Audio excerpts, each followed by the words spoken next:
kesempatan hari ini. Engkau sungguh baik dan teramat baik dalam hidup kami. Kami mengucap syukur Tuhan Yesus. Kami ada sebagaimana kami ada semuanya oleh karena anugerah Tuhan yang begitu luar biasa. Haleluya. Terima kasih Tuhan. Ku ada sebab anugerah-Mu. Ku ada karena kasih-Mu, Tuhan Yesus. Ku berterima kasih buat kasih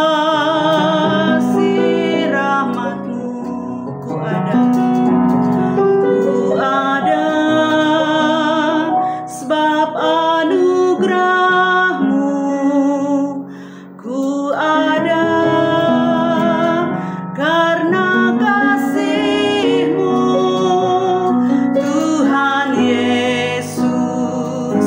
Ku berterima kasih buat kasih rahmat-Mu. Terima kasih, terima kasih, Yesus, Yesus. Terima kasih, hanya anugerah-Mu buat hidupku sekarang. Ku kan memuji-Mu selamanya. Terima kasih, terima kasih, Yesus, Yesus. Terima kasih, hanya anugerah-Mu buat hidupku sekarang. Ku kan memuji-Mu selamanya. Ku kan memuji-Mu selamanya. Ku kan memuji-Mu selamanya. Biarlah hati kami senantiasa selalu bersyukur kepadamu ya Tuhan. Kami senantiasa memuji-muji Engkau. Terima kasih ya Tuhan Yesus buat kesempatan hari ini. Kami mau mendengarkan firman-Mu. Berbicaralah Engkau. Hanya di dalam nama Tuhan Yesus. Haleluya. Amin. Shalom Bapak Ibu Saudara sekalian. Kita berjumpa kembali hari ini, hari Senin, tanggal 7 April 2025 di dalam renungan harian intim dengan Allah. Judul renungan kita hari ini adalah respons terhadap kasih Allah. Diambil dari Roma pasal 7 ayat 13 sampai 25. Dan pembacaan Alkitab 1 tahun diambil dari 1 Samuel pasal 19 sampai 21. Saya harap Bapak Ibu bisa membacanya terlebih dahulu ayat-ayat tersebut. Saya akan baca di ayat Roma 7 ayat 24 sampai 25. Demikian. Aku manusia celaka. Siapakah yang akan melepaskan aku dari tubuh maut ini? Syukur kepada Allah oleh Yesus Kristus Tuhan kita. Bapak Ibu Saudara, ayat-ayat dalam Roma pasal 7 ayat 13 sampai 25 ini menjelaskan pertentangan yang terjadi antara kasih karunia dan kerusakan hati manusia, antara hukum Allah dengan hukum dosa. Dan ini berlaku dalam dua hal. Yang pertama, pergumulan dalam jiwa orang yang sadar akan dosa namun belum lahir baru.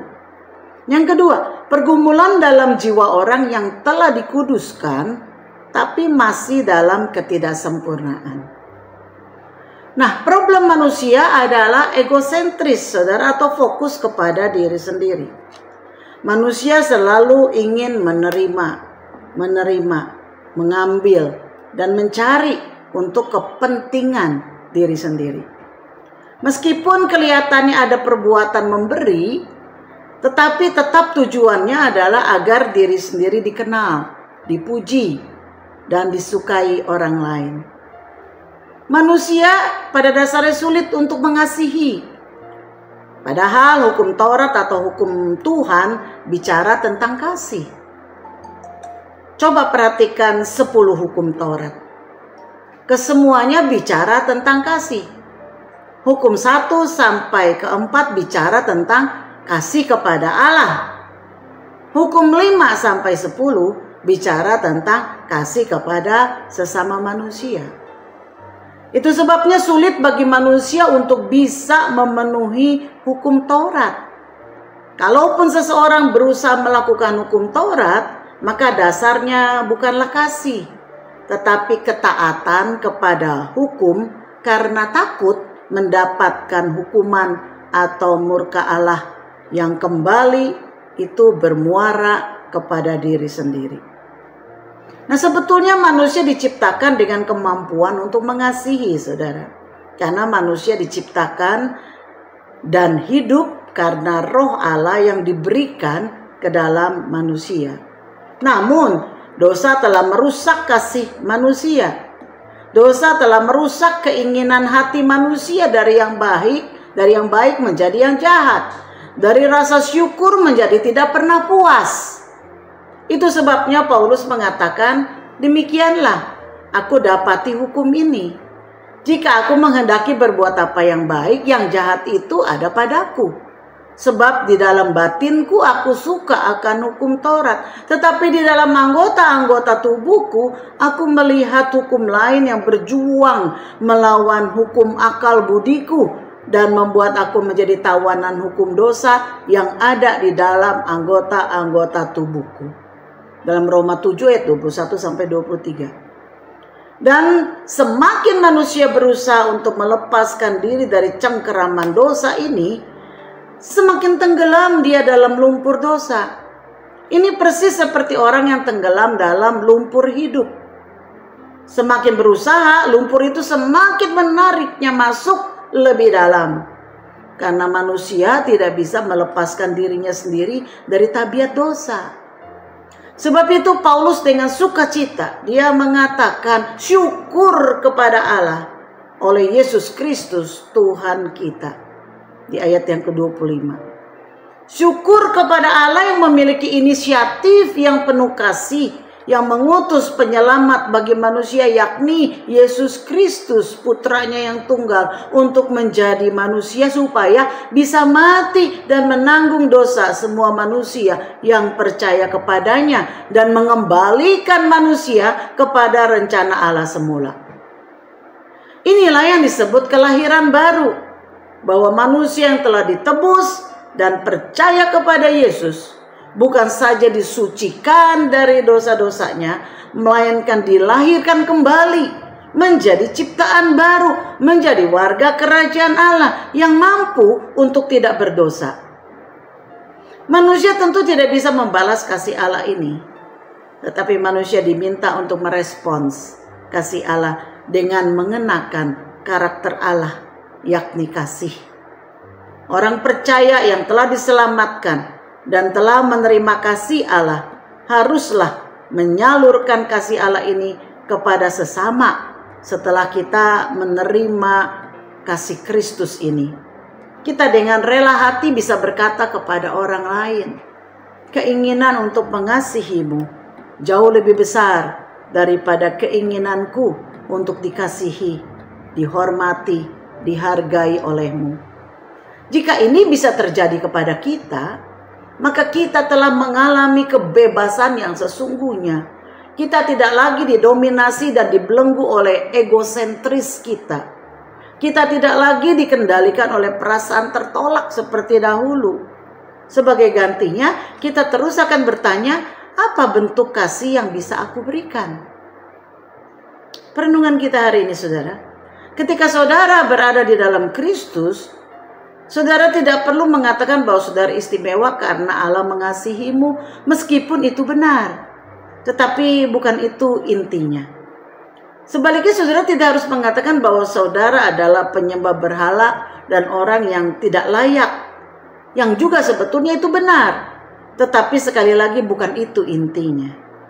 Yang perlu saudara lakukan sebagai respons dari kasih Allah kepada saudara adalah berpikirlah bagi orang lain lebih banyak daripada berpikir bagi diri saudara sendiri.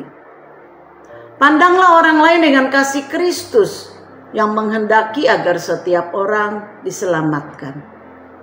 Inilah yang perlu saudara lakukan sebagai respons saudara yang telah menerima anugerah Allah, bahwa saudara tidak lagi berpusat kepada diri sendiri, melainkan saudara menyadari bahwa keberadaan saudara adalah kehendak Allah untuk memproklamirkan kasih Allah kepada dunia ini.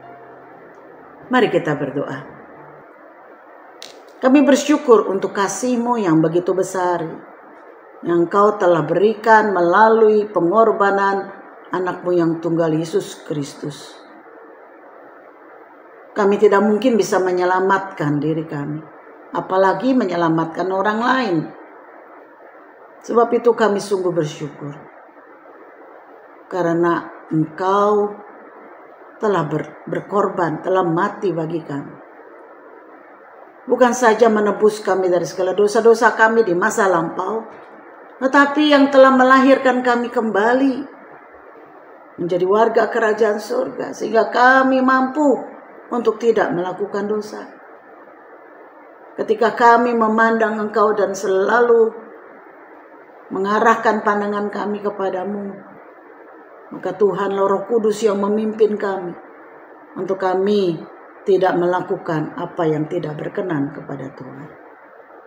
Biarlah ini menjadi respons kami kepada kasih Kristus, yaitu bahwa kami, keberadaan kami, hidup kami, itu bisa menjadi alat kasih-Mu bagi saudara-saudara kami, bagi orang lain yang belum diselamatkan.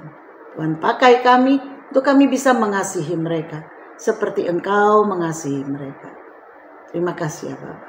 Di dalam nama Yesus kami berdoa. Haleluya. Amin. Kiranya Tuhan memberkati kita semua. Shalom.